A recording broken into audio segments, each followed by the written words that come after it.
Report for June 2010. If you notice that the Wimbledon draw came out, Rafael Nadal is the #2 seed and Roger's the #1 seed.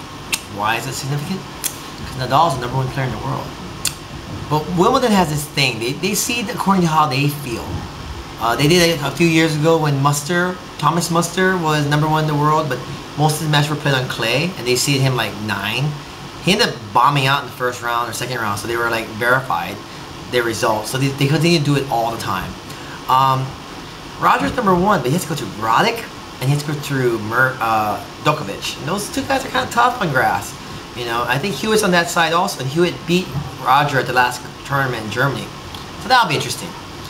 Rafa has to go through Soderling and Murray. Murray has a hard time in Britain. They're really hard on him, man. Normally your crowd helps you, they don't help him. So I can't see Rafa not winning. I put Rafa against Roger, and I think Rafa's going to win. Especially when a player like Hewitt beats Roger. Because Hewitt's a really good defensive player, and I think Nadal is one of the best defensive players. Then you add in the fact that he adds that massive lefty shot to Roger's backhand, and it's hard to go against Nadal at Wimbledon if he's healthy. Roddick played a hell of a match last year. I just can't see him doing it again. And he still lost. So, we'll see what happens. Women's side, Venus. She's won so many times in a row. How can you go against Venus? For you, it's probably the summer for you, so be aware of the heat. Take care of your body. Get ready for the heat. Train in the heat. Remember, you got to practice harder than you play. And so if you train in the heat, you got to hydrate, put ice in your cap, put water in your shirt, and be ready for a temperature. And what we did was we would train at 12 noon to 2. That's the worst. But you want practice to be harder than you play, you know. And then you have to add pressure. Play for something. Lunch, dinner, drinks.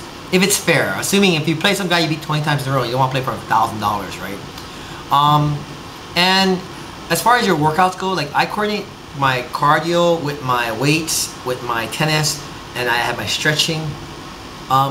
I go bigger on the stretching during my playing periods, and I go lighter on the weights because you don't want to be sore, you know, you don't want to be achy, you know. I still do weights, but I don't do it as hard, and I kind of pace myself better. On tournaments, you want to enter tournaments. If there's 4 tournaments next month, I would pick 2. Because if you play a tournament every weekend, it kind of makes the whole process kind of like, another tournament, You know, you don't get maximum effort, you won't get maximum performance.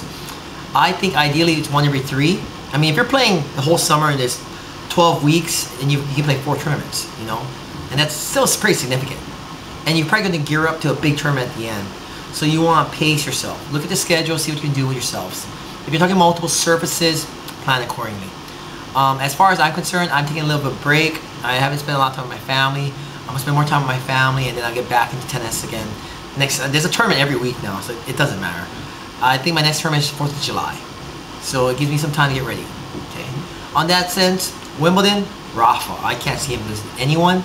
On the other side, Roger, I can't see him losing anyone. And they come together, and I see Roger losing to Nadal in 4. Venus, straights.